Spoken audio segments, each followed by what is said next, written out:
Hello and welcome to this video cast for subscribers to davidicke.com. I watched a very powerful interview this week with a former member of the Israeli army, the Israeli Defense Forces, or IDF. He was speaking on RT, and he is connected to an organization called Breaking the Silence, which is a grouping of former Israeli soldiers like himself who saw what really went on in relation to the Palestinians, who saw what they were demanded to do, and wished to let the world know the truth that they would otherwise not hear. Because once again, in the wake of the Paris attacks, we have had another one-sided story which says Israelis oppressed and they on the other side are the good guys fighting for peace and freedom, and it's everyone else's fault basically. Now, the propaganda on behalf of Israel, not least through the mainstream media, is extremely slick and extremely incessant. And because of the oppression and suppression which this soldier describes in Israel, in terms of their right to say unfettered what they experienced and what they think people should know, when you put those things together, it's not surprising that we overwhelmingly only hear half the story. And whatever you're talking about in conflicts or any other situation, basically, whether it's Israel, wherever, the truth always turns out to be some shade of grey, not black and white. But what we've got overwhelmingly from the Israeli propaganda supported by the West is a black and white view, good guys v bad guys. And it's not a John Wayne bloody movie, and it's certainly not black and white. And it's about time people had the guts not to quiver in fear that they're going to be called anti-Semitic, and actually stood up for speaking the truth. Because this is not about attacking Jewish people.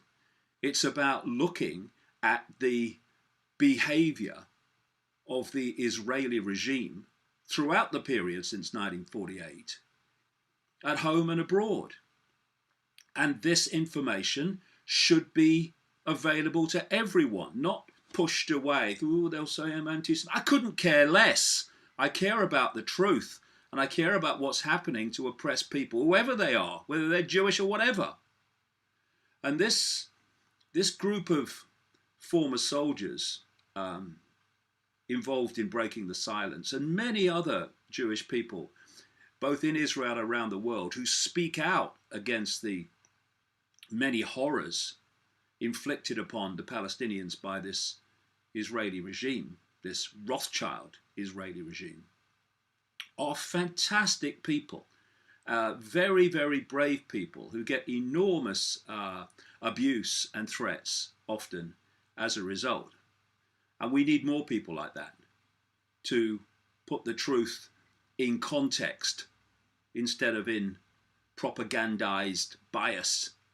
So let's have a look at what he said in this interview on RT. His name is Aaron Hefrati, a former IDF soldier, like I say, who recounts his experience, assignments and killing protocols, along with what he witnessed as a soldier. And he first of all explains that it dawned upon him the similarities between what his grandmother experienced in Auschwitz and why he was compelled to speak out against Israel and the IDF, because he could see the similarities in how they acted compared with what his grandmother experienced in Nazi Germany. That's a staggering statement for a former Israeli soldier to speak, but this is not his only experience, or the experience is not confined to him. But there are many others who are speaking out in the same way. In Britain, people like Gilad Asmon and many others in this Breaking the Silence organization. And Iran says that he comes from a family of army officers in Jerusalem, really into the military system. And he says that he was told when he was growing up that the only way he could stop the second Holocaust from happening would be to join the best unit in the army he could and fight the enemy of the Jewish people. Of course, the draft is compulsory in Israel, and many very brave and committed Jewish young people go to jail to defy the draft because they will not do what they're asked to do in relation to the Palestinian people. Anyway, his family were survivors from Nazi Germany, and he joined the Israeli Defense Forces, and then he said he saw the truth. The truth, he said, was that he wasn't there to protect Jewish people from the enemy, but to put terror on the people in Palestine. He found himself, he said, not protecting Israel, but in the occupied territories protecting illegal settlements and settlers. Quote, I am there to police every minute of their lives. I am there to take their lives and control it, to go into their houses in the middle of the night to arrest them. Children, adults, young women, young men take their lives sometimes, responding to protest, any resistance, with very harsh violence, with rubber bullets, which of course are not rubber, he says, but real bullets just covered with a little bit of rubber. Or a tear gas canister, or sometimes live ammunition that will sometimes take the lives of the kids. This is the reality of what's happening in Israel, behind the bullshit and the propaganda that you see through the mainstream media. He said he was told to make sure that a dead child's family did not get out of their home to the funeral during an imposed curfew. Quote, and when the father is coming out to understand what is going on, we arrest him and the mother of the child that our unit killed the night before. The mother is screaming at us. Her screaming was exactly like the screaming of my grandma, he says, when I was growing up and she was dreaming of Auschwitz. The reason that this is so powerful is not only the source that it comes from, but the fact that it's true. This is what is happening behind the smokescreen, the propaganda, and the lies. Quote, I understood that this time I am not the victim anymore. This time I am the colonial force in the territories. This time, if I want to continue the legacy of my grandpa against the colonial forces, I don't need to be in the IDF. I need to fight against the IDF and Israel in the occupied territories.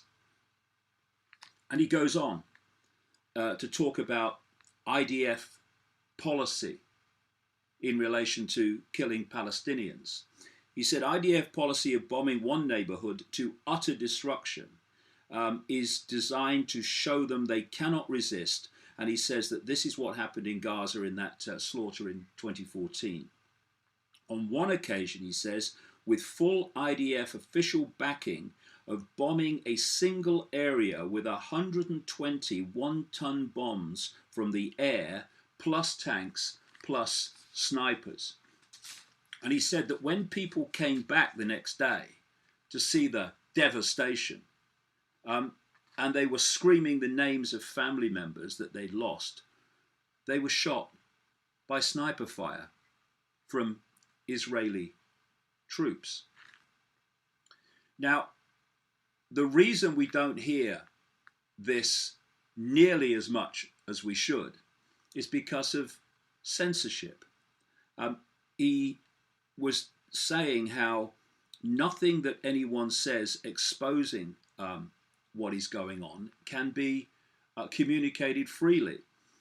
He says that those exposing the horrors and the lies through their organization, like Breaking the Silence, can be reported, can't be reported in the Israeli media unless it first goes through an Israeli army censor.